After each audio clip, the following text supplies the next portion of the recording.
ভালো একটা ছবি না এই আজকে না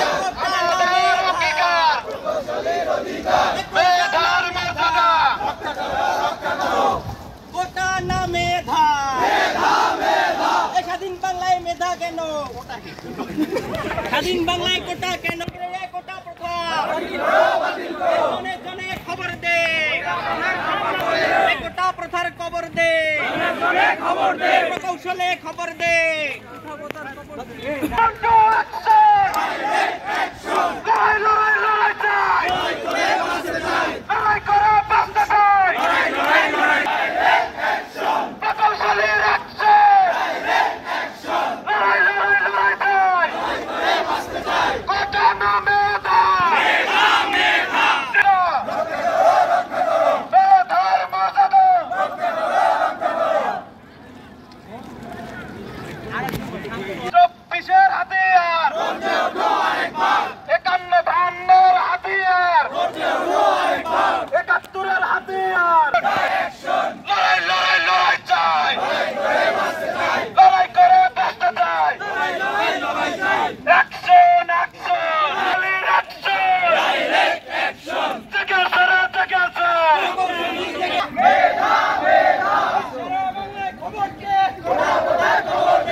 শুরু করি।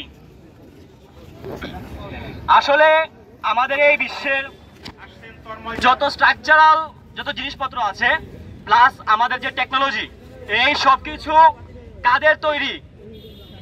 ইঞ্জিনিয়ারদের, তাই তো? এখন এখানে অনেকেই আছে যারা নিজেদের ইঞ্জিনিয়ার দাবি করে, কিন্তু তারা আসলে ইঞ্জিনিয়ার না। তারা কারা? তারা কারা? তো আমাদের কথা হচ্ছে যে আমরা নিজেদের কেন বেস্ট ইঞ্জিনিয়ার দাবি করব? আমরা একমাত্র ইঞ্জিনিয়ার। আমরা কারা? আমাদের যে সার্টিফিকেট সেখানে আমাদের লেখা থাকে বিএসসি ইন ইঞ্জিনিয়ারিং, তারপর আমাদের যে সাবজেক্ট বা যে ওটা লেখা থাকে যে ট্রিপল ই নাকি সিএসসি, কিন্তু তাদের সার্টিফিকেটে কি লেখা থাকে? Computer technology, civil technology. তাহলে তারা কি হবে? টেকনিশিয়ান। তাহলে আজ থেকে আমরা এখানেই এটা শেষ করে দিব যে তারা হচ্ছে টেকনিশিয়ান, আমরা হচ্ছি কারা? আমরা ইঞ্জিনিয়ার। তো আমাদের দেশের যে বর্তমান পরিস্থিতি আমরা এখানে দেখতে পাই, আমাদের ইঞ্জিনিয়ারিং সেক্টরে যোগ্য লোকের প্রচুর অভাব। কারা বসে আছে? সব জায়গায় ডিপ্লোমারা বসে আছে, সব জায়গায় ডিপ্লোমারা বসে আছে এবং তারাই এই দুর্নীতিগুলো করছে, যার ফলে আমাদের দেশ কখনোই প্রকৌশল খাতে এগিয়ে যেতে পারবে না। তো আমরা আজকে যে কারণে এখানে এই মানববন্ধন কর্মসূচি আয়োজন করেছি, আমাদের হচ্ছে 3টি দাবি আছে। দাবি বললে ভুল হবে, এগুলো আমাদের অধিকার, এগুলো আমাদের সাংবিধানিক অধিকার। তো আমি প্রথম থেকে বলি, আমাদের প্রথম যে অধিকার সেটি হচ্ছে নবম গ্রেড বা সমমান সহকারী প্রকৌশলী যে পদগুলো আছে সেগুলোতে ডিপ্লোমাদেরকে প্রমোশনের মাধ্যমে 33% কোটা দেয়া হয়েছে। এখন আমার প্রশ্ন হচ্ছে, যারা টেকনোলজি বিষয়ে পড়াশোনা করেছে টেকনিশিয়ান হওয়ার জন্য, তারা কিভাবে 5 বছরের চাকরির অভিজ্ঞতায় একটা প্রকৌশল যেখানে পদ, যেটা বিএসসি প্রকৌশলী উচ্চতর ডিগ্রির জন্য রাখা হয়েছে, সেখানে প্রমোশন পেতে পারে? এক্সপিরিয়েন্স কখনো ডিগ্রি সমান হতে পারে না। এক্সপিরিয়েন্স দিয়ে তারা হয়তো তাদের পে স্কেল বাড়াতে পারে, তারা ইনক্রিমেন্ট পেতে পারে, কিন্তু তাদের পদ কখনো উপরে যেতে পারবে না। তারা টেকনিশিয়ানের কাজগুলো করে থাকে, আমরা করে থাকি ইঞ্জিনিয়ারিং এর কাজ। তারা আমাদের পদে তারা কেন আসবে? এটা হচ্ছে 1 নাম্বার। কিন্তু এখানে আরো কথা আছে, তারা এই 33%ই রাখে নাই। এটা হচ্ছে খাতা কলমে 33%, কিন্তু বাস্তবে দেখা যায় যে অনেক কোম্পানিগুলোতে তারা এই 33কে 40, 50 এমনকি 60% অবধি নিয়ে গেছে। তাহলে যারা ইঞ্জিনিয়ারিং পড়াশোনা করেছে তাদের এন্ট্রি লেভেল পোস্ট হচ্ছে সহকারী প্রকৌশলী, যেটা নবম গ্রেডের বেশিরভাগ কোম্পানিতে।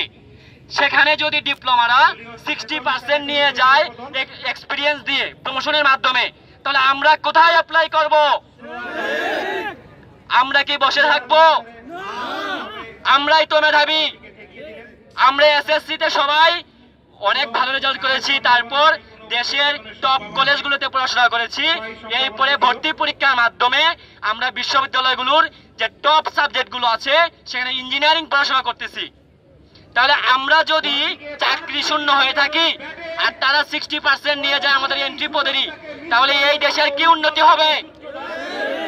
এটা হচ্ছে 1 নাম্বার দাবি, যে আমাদের এই কারণে প্রকৌশল খাতকে বাঁচানোর জন্য দেশের যারা ইঞ্জিনিয়ার আছে তাদের চাকরির সুযোগ করে দেওয়ার জন্য এই 33% কোটা বাতিল করতে হবে, অনতি বিলম্বে বাতিল করতে হবে। 2 নাম্বার দাবি হচ্ছে উপসহকারী প্রকৌশলী পদ বা সমমান, যেটা 2ম গ্রেডে হয়ে থাকে বেশিরভাগ কোম্পানিতে, সেখানে ডিপ্লোমারা 100% কোটা দখল করে বসে আছে। আমরা 24-এর আন্দোলন করেছি কিসের জন্য? যে কোটা বিরোধী আন্দোলনের কারণে একটি সরকার পর্যন্ত খসে গেছে, সেখানে তারা এখনো 100% কোটা নিয়ে বসে আছে। আমাদের আর ঘরে বসে থাকার সময় নেই, আমরা সেই কোটা বাতিল চাই। দেশের চাকরি সেক্টরে কোনো ধরনের কোটা রাখা যাবে না। উপসহকারী পদগুলোতে আমাদের ইঞ্জিনিয়ারদের আবেদনের সুযোগ করে দিতে হবে। যে 100% কোটা রাখা হয়েছে সেটি হচ্ছে পুরোপুরি সংবিধান বিরুদ্ধ। সংবিধানের যে মানবাধিকারের ধারাগুলো রয়েছে 29(1), 29(2), 29(3), সেখানে সুস্পষ্ট করে উল্লেখ রয়েছে কোন অনগ্রসর জাতির জন্য একটা নির্দিষ্ট পরিমাণ কোটা রাখা যাবে, কিন্তু কারোর জন্য পুরো কোটা রাখা যাবে না। ডিপ্লোমারা কি অনগ্রসর জাতি? তাহলে তাদের জন্য কিসের কোটা? লেভেল প্লেইং ফিল্ড তৈরি করে দেয়া হোক। উপসহকারী প্রকৌশল পদে সবাইকে সুযোগ দিতে হবে। আমাদের 3 নাম্বার দাবি হচ্ছে no BSc engineering degree, no BSc engineer, যেটা আমার প্রথমকার যে বক্তব্য সেটার প্রতিফলন, যে একমাত্র ইঞ্জিনিয়ার কারা? আমরা। তাহলে সেই ডিপ্লোমারা যারা টেকনিশিয়ান, যারা টেকনোলজি পদে সার্টিফিকেট নিয়েছে, যারা টেকনোলজিতে সার্টিফিকেট নিয়েছে, তারা কেন নিজেদেরকে নামের সামনে ইঞ্জিনিয়ার লিখবে? এটা অবশ্যই কি অযৌক্তিক? আমরা সেটাও দাবি জানাচ্ছি যে এটা অবশ্যই আইন করার মাধ্যমে তাদেরকে এটা রুখে দিতে হবে এবং তার প্রপার যে ব্যবস্থাপনা সেটা করতে হবে, যেন কেউ কোনো ডিপ্লোমা যদি না লাগে প্রকৌশলী ব্যবহার করে তাহলে তাকে যথাযথ আইনের বেতন নিয়ে আসতে হবে। তো এই হচ্ছে মোটামুটি আমি 3টা দাবি বললাম, এখন অন্যান্যরা প্রত্যেকটা বিশ্লেষণ করবে। আসসালামু আলাইকুম।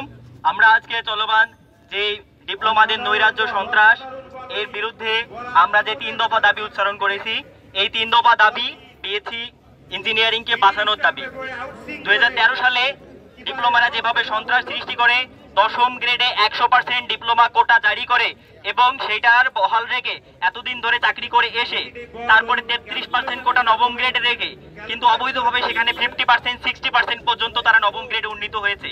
দেখা যায় যে একটা ডিপ্লোমা ইঞ্জিনিয়ার 9-10 আর্টসে পড়ে তারপরে তারা ডিপ্লোমায় ভর্তি হলো, তারপরে সাব অ্যাসিস্ট্যান্টে চাকরি পেয়ে 33% কোটায় তারা ডাইরেক্ট প্রমোশন পেয়ে অ্যাসিস্ট্যান্ট ইঞ্জিনিয়ার হয়ে গেল। এরপরে তারা কি হলো যে আর্টস থেকে সরাসরি তারা ইঞ্জিনিয়ার হয়ে গেল। অথচ আমরা বিএসসি ইঞ্জিনিয়াররা এই যে এইচএসসির ঘানি টেনে, এডমিশনের ঘানি টেনে, তারপর 4 বছর এই বিএসসির ঘানি টেনে আমরা পড়ে আসি প্রাইমারি স্কুলের জন্য, বিসিএস এর জন্য বা বিদেশের জন্য। তখন আবার বলে যে মেধা পাচার। তো আলটিমেটলি আমাদের যে ইঞ্জিনিয়াররা আছি তারা এই যে 2013 সাল থেকে মূলত বৈষম্যের শিকার হয়ে আসতেছি। বর্তমান সময়ে আপনারা দেখতে পাচ্ছেন যে এই যে ডিপ্লোমারা এরা আবার যেই কোটা বিরোধী আন্দোলনের মাধ্যমে বাংলাদেশ স্বাধীন হয়েছে, সেই স্বাধীন বাংলাদেশে আবার এরা 9ম গ্রেডে 50% কোটার দাবিতে সহ আরো বিভিন্ন অযৌক্তিক 6 দফা দাবিতে পুরা দেশব্যাপী সন্ত্রাস করছে। ইতিমধ্যে রেল সংযোগ বিচ্ছিন্ন করেছে, রাস্তা বন্ধ করেছে। তো আমরা দৃঢ়ভাবে বলতে চাই যে যেই কোটা প্রথার জন্য 2000 মানুষ শহীদ হয়েছে, সেই কোটা প্রথা এই বাংলায় ফিরিয়ে আনার পায়তারা করা চলবে না। আমরা বর্তমান সময়ে দেখতে পাচ্ছি কিছু রাজনৈতিক মহল এই অযৌক্তিক দাবিকে ভিড়ের রাজনীতি করার জন্য স্বীকৃতি দিয়ে যাচ্ছে এবং তাদের পক্ষে বিবৃতি দিয়েছে। আমরা স্পষ্টভাবে বলতে চাই, আপনারা কাদের পক্ষে বিবৃতি দিচ্ছেন, কাদের বিরুদ্ধে বিবৃতি দিচ্ছেন? যেই কোটা প্রথা বাতিল করার আন্দোলনে আপনাদের মুমূর্ষু অবস্থা থেকে জীবন ফিরে পেয়েছেন, সেই কোটা প্রথা ফিরিয়ে আনতে গেলে দেখা গেল আপনারাই আর ফিরবেন না। কাজেই সময় থাকতে আপনাদের বিবৃতি সংশোধন করুন। কোটা প্রথা এই বাংলায় আর চলবে না। 9ম গ্রেড সম্পূর্ণ কোটা মুক্ত হবে এবং 10ম গ্রেড বিএসসি এবং ডিপ্লোমাদের জন্য উন্মুক্ত করা যেতে পারে। তবে সেটা অবশ্যই হবে স্বচ্ছ পরীক্ষার মাধ্যমে। এখানে লিঙ্ক করে কোনো ধরনের চাকরি পাওয়া সহ্য করা হবে না। যত ধরনের চাকরি আছে সব চাকরি হবে যোগ্যতায়, সব চাকরি হবে মেধায়। কোনো কোটায় বা রাস্তা বন্ধ করে বা সন্ত্রাসী কার্যক্রম করে চাকরি পাওয়া আর যাবে না। এই ছিল আমার বক্তব্য। ব্যক্তি যিনি সরাসরি আমাদের আন্দোলনে সাপোর্ট দিয়েছেন, এই মুহূর্তে কথা বলবেন সুজিব ভাই। আজকে জুলাই পরবর্তী আমরা যে কোটা সংস্কার আন্দোলনের নামে দেশ থেকে একটা স্বৈরাচারের পতন ঘটাইছি, তারপরে যখন এসে সাধারণ শিক্ষার্থীদের কোটার জন্য আন্দোলন করতে হয় তখন সেটা আসলে সত্যিকার অর্থে খুবই ব্যথা লাগে। আজকে একটি কথা বলতে চাই, সেটা হচ্ছে বর্তমান আমাদের যে তথাকথিত সমন্বয়ক তারা কি করেছে, কোটার যৌক্তিক সংস্কার তো দূরে থাক, নিজেদের পকেট সংস্কারের জন্য ব্যস্ত হয়ে গেছে। এতগুলো সাধারণ শিক্ষার্থী, এতগুলো ইঞ্জিনিয়ারিং স্টুডেন্ট যারা আছে তাদের কোনো দাবি দাওয়া তারা এখন আর মাথায় নেয় না। একটা কথা বলবো এখন, সেটা হচ্ছে যে অন্তর্বর্তীকালীন সরকারকে বলবো চাকরির সর্বক্ষেত্রে কোটা যৌক্তিক সংস্করণের জন্য একটা সংস্কার কমিশন গঠন করুন, যেন সাধারণ শিক্ষার্থীরা তাদের যৌক্তিক যে অধিকার সেটা তারা ফিরে পায়। এবং লাস্টে স্লোগান দিতে যাই, প্রকৌশলী বাঁচাও, দেশ বাঁচাও। তারা কিভাবে ইঞ্জিনিয়ারিং চাকরিতে অ্যাপ্লাই করে, আবেদন করে? তাদের যদি নিজস্ব গ্রেড দরকার হয় তারা টেকনিশিয়ান পদে একটি গ্রেড সৃষ্টি করুক, আমরা সেখানে আবেদন করতে যাব না, আমরা সেই চাকরি চাইবো না। কিন্তু যেই চাকরি দেওয়া হচ্ছে প্রকৌশলী নাম করে, উপসহকারী প্রকৌশলী, এরপরে প্রমোশন হচ্ছে সহকারী প্রকৌশলী, সেই চাকরি কিভাবে প্রকৌশল ব্যতীত বা প্রকৌশলী ব্যতীত কেউ একজন সেই চাকরি দখল করে বসে থাকে? অত্যন্ত হাস্যকর এবং অযৌক্তিক। এবং আরো অযৌক্তিক কথা হলো, আরো হাস্যকর বিষয় হলো যে যারা প্রকৌশলী তাদের সেই চাকরির রাস্তা ব্লক করে চাকরির সুযোগ দিন। এই যে ইমব্যালেন্স, 94 সালের একটি আইন বা 94 সালের একটি নিয়ম যে 10ম গ্রেডে কোটা রেখে যাতে ডিপ্লোমা বা যারা কারিগরি শিক্ষা নেয় তারা যাতে ঝরে না যায়, তাদের সমাজের মূল স্তরে চাকরির সুযোগ দেওয়া হোক। 94 সালের পরে 30 বছরে দেশ অনেক এগিয়েছে, দেশে দক্ষ প্রকৌশলী সৃষ্টি হয়েছে, বিশ্ববিদ্যালয় সৃষ্টি হয়েছে। তাহলে সেই 94 সালের আইন আজ পর্যন্ত কেন? তাহলে প্রকৌশলীরা কোথায় যাবে? আমরা একটা 10ম গ্রেডের চাকরি অ্যাপ্লাই করতে পারি না কেন? কারণ আমাদের একটা ডিপ্লোমা কোটা নাই। তাহলে কি আমরা ভুল করছি? আমরা এইচএসসি এবং বিএসসি পড়ার পরিবর্তে এসএসসি পড়লে আমরা ডিপ্লোমায় ভর্তি হতাম। দেশে যদি প্রথম সারির ইঞ্জিনিয়ারদের, প্রকৌশলীদের একটি সুষ্ঠু মূলধারা চাকরির সুযোগ না থাকে তাহলে তারা কি করবে? তাহলে এই প্রকৌশলীদের মূল্যায়ন কোথায় হবে? এই অত্যন্ত হাস্যকর এবং অযৌক্তিক কোটা এবং এই ব্লকেজ সিস্টেমের অতি দ্রুত নিপাত চাই, এই বলে আমি আমার বক্তব্য শেষ করছি। ধন্যবাদ। আসসালামু আলাইকুম। প্রকৌশলী অধিকার আন্দোলন, যারা যে সকল শিক্ষার্থীরা এই আন্দোলন করছে তাদের সাথে আমি সম্পূর্ণ একমত পোষণ করছি এবং আমি তাদের এই আন্দোলনের যে যৌক্তিকতা, সেই যৌক্তিকতার সাথে একমত পোষণ করছি। সাথে আমি একটা কথা বলবো যে 9ম গ্রেডে বিএসসি ইঞ্জিনিয়ারদের অ্যাপ্লাই করার এটা ওপেন করতে হবে। এখানে এটাতে অন্যদেরকে অ্যাপ্লাই প্রমোশন দিয়ে প্রমোটেড হয়ে দেওয়ার কোনো সুযোগ নেই। আরেকটা জিনিস হচ্ছে 9ম গ্রেডে এটা সকলের জন্য ওপেন করতে হবে। এখানে প্রমোশনের থেকে প্রমোশন না দিয়ে এটা বিএসসি ইঞ্জিনিয়ারদের জন্য মেধার ভিত্তিতে পরীক্ষার মাধ্যমে এটা হবে। আরেকটা জিনিস, আমি একটা ছোট্ট একটা উদাহরণ দিই। ধরেন কোনো একটা সার্কুলারে দেওয়া আছে অনার্স পাস করে এখানে আবেদন করতে পারবে, মিনিমাম রিকোয়ারমেন্ট হচ্ছে অনার্স পাস। তাহলে কি মাস্টার্স পাস করলে সেখানে কি অ্যাপ্লাই করতে পারবে না? তাহলে যদি কোনো একটা চাকরির রিকোয়ারমেন্ট যদি থাকে, কথার কথা মিনিমাম রিকোয়ারমেন্ট যদি থাকে যে ডিপ্লোমা পাস করতে হবে, তাহলে কি সেখানে বিএসসি পাস করে কেউ অ্যাপ্লাই করতে পারবে না? কেউ কি এমএসসি পাস করলে কি সেখানে অ্যাপ্লাই করতে পারবে না? সে যদি অ্যাপ্লাই করে, সে যদি সকল রিকোয়ারমেন্ট ফুলফিল করে, সেখানকার written, viva, all examination, all তাদের যে রুলস পলিসি আছে সেই পলিসি ফলো করে যদি সে কোয়ালিফাই হয়, তাহলে সে qualified, eligible to get the job. তো ঠিক তাই আমি সকল শিক্ষার্থীদেরকে স্বাগত জানাই এবং তাদেরকে আমি বলবো যে তোমাদের এই দাবি যৌক্তিক, আমরা আছি তোমাদের সাথে। এই আন্দোলন সার্থক হোক এবং হচ্ছে একটা যৌক্তিক একটা সংস্কার কমিশন, ইঞ্জিনিয়ারদের দাবি, বিশেষ করে প্রকৌশল বিশ্ববিদ্যালয়, প্রযুক্তি বিশ্ববিদ্যালয় সহ অন্যান্য বিশ্ববিদ্যালয় যারা বিএসসি ইঞ্জিনিয়ারিং পাশ করছে তাদের দাবি প্রতি সমর্থন জানাই এবং আমি চাই যে তাদের এই দাবিটা সার্থক হোক, এই বলে আমি আমার সংক্ষিপ্ত বক্তব্য শেষ করছি। ধন্যবাদ সবাইকে।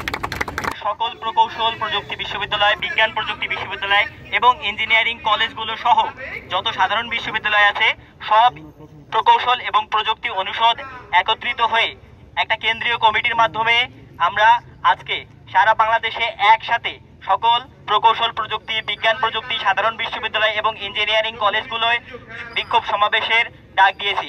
আমাদের পরবর্তী কর্মসূচি কেন্দ্রীয় কমিটির মাধ্যমে আমরা খুব শীঘ্রই প্রকাশ করব এবং আমাদের প্রতিটা ক্যাম্পাস ভিত্তিক যে কমিটি গঠন তার লক্ষ্যে আমরা অলরেডি কাজ করছি। আমরা প্রত্যাশা করব আজকের মধ্যেই আমাদের যশোর বিজ্ঞান ও প্রযুক্তি বিশ্ববিদ্যালয়ের সকল প্রকৌশল প্রযুক্তি বিশ্ববিদ্যালয়ের সকল যে আমাদের যে প্রকৌশল অনুষদের যে যতগুলো ডিপার্টমেন্ট আছে তারা তাদের মনোনীত আমাদেরকে প্রতিনিধি পাঠাবে এবং তার মাধ্যমে আমরা কমিটি খুব দ্রুত গঠন করব এবং আমাদের সবাইকে প্রস্তুত থাকতে হবে এই সপ্তাহের জন্য। মূলত এই সপ্তাহে ডিপ্লোমা যে সন্ত্রাস শুরু করেছে রাস্তায়, তাদের সাথে সরকার যেন কোনো নেগোসিয়েশনে যেতে না পারে বা নেগোসিয়েশনে গেলেও যেন আমাদের স্বার্থটা আমাদের হাসিল থাকে বা আমাদের সাথে যেন কোনো ব্যাঘাত না ঘটে। এই জন্য আগামী সপ্তাহে আমাদের প্রচন্ড অ্যাক্টিভ থাকতে হবে। ইনশাআল্লাহ আমরা পরবর্তী কার্যক্রম নিয়ে খুব দ্রুতই সামনে আসব। ধন্যবাদ সবাইকে, এই পর্যন্ত।